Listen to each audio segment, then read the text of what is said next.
주부 경력 50년차 고등어 조림. 오늘은 고등어 조림 한번 해볼게요.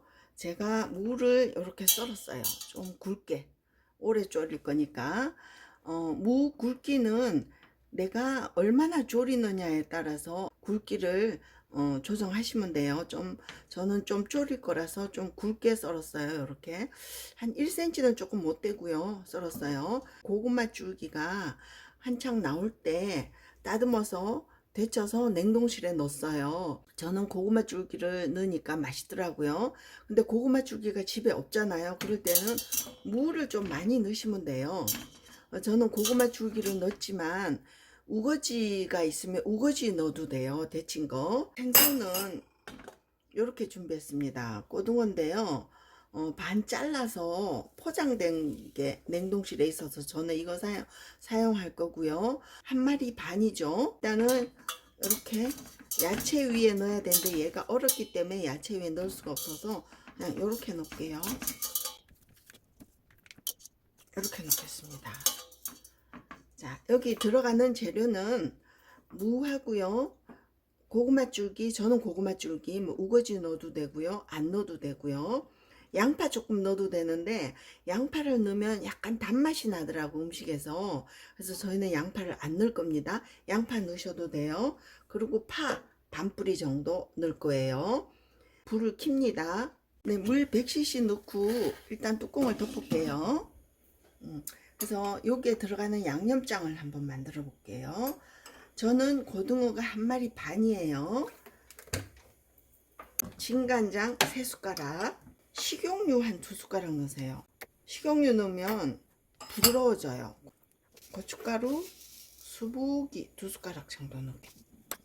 거기다가 다진 마늘 1숟가락 정도. 진간장으로 간을 맞추면 고등어 조림이 맛이 없어요. 그래서 소금도 티스푼, 약간 한 티스푼 넣을게요. 자, 이 양념장이 좀 뻑뻑하죠. 양념장이 뻑뻑하니까 물을 50cc 정도만 넣을게요. 이렇게 고등어 위에 이렇게 뿌려주세요. 양념장을 이렇게 다 끼얹어 줬는데요. 제가 아까 깜빡하고 후추를 안 넣었어요.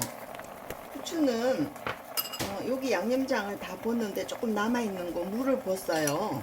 헹궈서 여기 마저 넣으려고요. 어차피 물을 부어야 되니까요. 여기다가 후추를 넣겠습니다. 후추 톡톡톡 조금 여유있게 넣어주세요. 자, 이런 다음에 양념장 헹군 물을 이렇게 부어주세요. 요 물로 아마 모자랄 거예요. 물을 저는 한 400cc 정도 준비했는데요. 물 400cc 다 넣으세요. 양념장을 다 헹궈서 다 붓고요. 물을 400cc 부었습니다. 고구마 줄기가 이렇게 얼어 있기 때문에 푹 한번 끓일게요. 한 10분 정도 끓였거든요. 고구마 줄기가 다 녹았어요. 얼어 있던 게. 그래서 제가 좀 전에 간을 봤더니 좀 싱거워요. 그리고 고춧가루도 더 넣어야 될 것 같고요. 고등어가 자방 고등어면 간이 되어 있기 때문에 이때 간을 맞추시면 돼요. 처음부터 너무 세게 하지 말고 간을 이때 간을 맞추시면 되고, 생물 고등어면 간이 하나도 안 돼 있기 때문에 이때 또 간을 보고 맞추시면 돼요. 근데 저는 이 고등어가 소금이 살짝 뿌려진 고등어예요. 그래서 간을 보니까 좀 싱거워서요. 자, 고춧가루 수북하게 한 스푼 더 넣을게요. 소금도 좀 더 넣겠습니다. 차 숟가락으로 한 스푼 정도. 간장은 안 넣을게요. 왜냐하면 간장을 많이 넣으면 좀 시커매져요. 자, 이래서 아까 물을 400cc 붓는데요. 물이 좀 줄어들 정도로 끓이시면 돼요. 어느 정도 끓이냐 하면 요 무가 투명하게 될 때까지, 그러니까 무가 익을 때까지 푹 끓이셔야 돼요. 무가 익으면 아마 물도 좀 줄어들 거예요. 조금 있다가 다시 한번 뚜껑 열어서 보겠습니다. 그래서 국물이 어느 정도 쫄아들고 무가 다 익었어요. 국물 색깔이 아까는 맑았는데 지금 좀 뻑뻑해졌어요.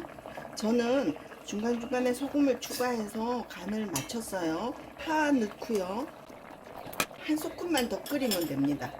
국물은 저는 이렇게 자박자박한 게 좋은데 국물을 많이 잡으시려면 국물을 더 많이 잡으시면 돼요. 저는 자박자박하게 먹고 싶어서 고등어도 물론 맛있지만 무도 맛있지만 이것도 맛있어요. 고구마 줄기 또는 우거지 삶은 거 그거 넣으면 더 맛있어요. 자, 이제 완성입니다. 예전에는 고등어가 굉장히 쌌거든요. 근데 요즘은 고등어가 되게 비싸요. 그래서 예전엔 자주 해 먹었는데 요즘은 자주 안 해 먹게 되더라고요. 여러분들도 고등어 조림 한번 해서 색다른 맛을 한번 즐겨보시기 바랍니다. 지금까지 주오였습니다. 함께 해주셔서 감사합니다.